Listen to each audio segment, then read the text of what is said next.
Mark Lebel reporting there. Now, conflict and instability have dominated this region's news over the past year.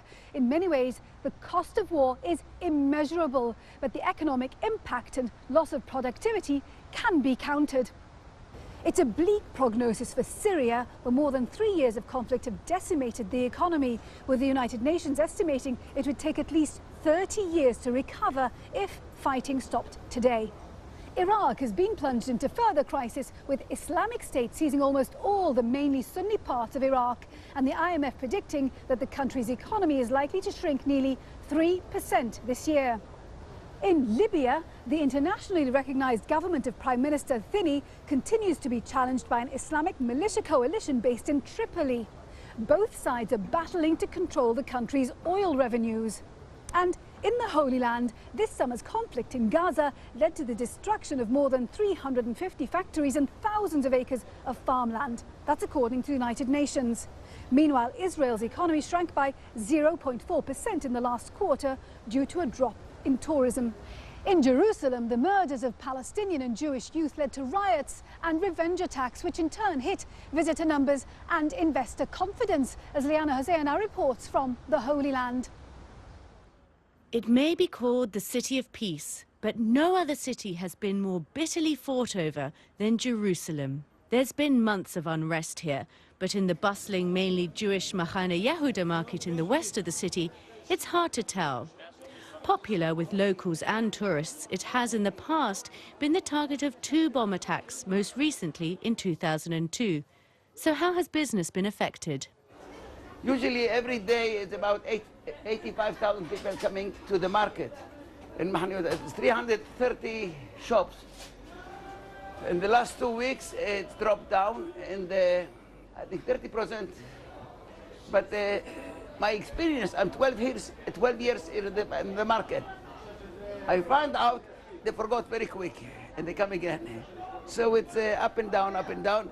And generally, I'm satisfied with my customers in my shop. But with recurring tension and conflict, is Jerusalem a place where young people and entrepreneurs want to stay and set up business? Economist and former advisor to the finance minister, Avi Simon, says talented people are moving away. There is an immigration of Jews from Jerusalem, but the main reason for that is not a conflict between the Jews and the Arabs. Jerusalem is becoming more religious because the ultra-Orthodox community is growing very, very fast. And many secular Jews are just afraid that at some point it will be hard for them to live here because they don't want to live in a religious city, very poor city. I'm in the old city, and this place behind me is the epicenter of the conflict, the holiest place for Jews and Muslims, the Dome of the Rock.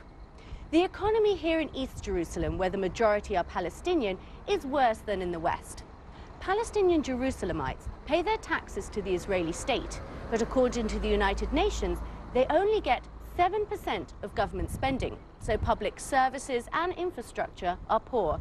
In fact, the UN says that almost 80% of Palestinian families live below the poverty line, compared to 25% of Jewish families. Through Damascus Gate into the Christian quarter of the Old City, I follow Ghassan Abdin to his shop.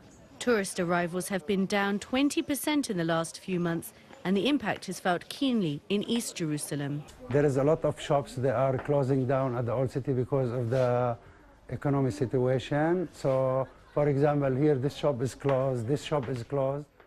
During the war at Gaza, until now, we don't find any, very little groups they are coming. You can find shops 10 days, 15 days, some 20 days they don't sell nothing.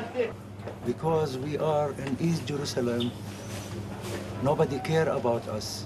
Not the Israeli government, the Ministry of Tourism, and also the Palestinian Authority. They are not allowed to put the nose in Jerusalem, actually. You know, who's gonna help our sector, you know, because we really have very, very, very bad situation. Never happened since maybe the 1948.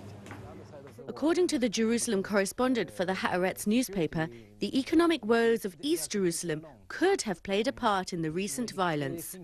We must see the economy, and in East Jerusalem we have a huge economic crisis since, let's say, about a decade ago. I think one of the reasons is the closing of the separation wall around East Jerusalem that separated from the West Bank. People in East Jerusalem despair. They're feeling despair. They're feeling there's no hope for them, no political hope, no economic hope. That feeling is very much put a lot of oil on the flame of the conflict. The conflict affects the economic lives of Palestinians more than Israelis, but ultimately the whole city is negatively affected. The separation wall shuts out a huge consumer market for Jerusalem, and increasing inequality and poverty will make Jerusalem a less desirable place to be.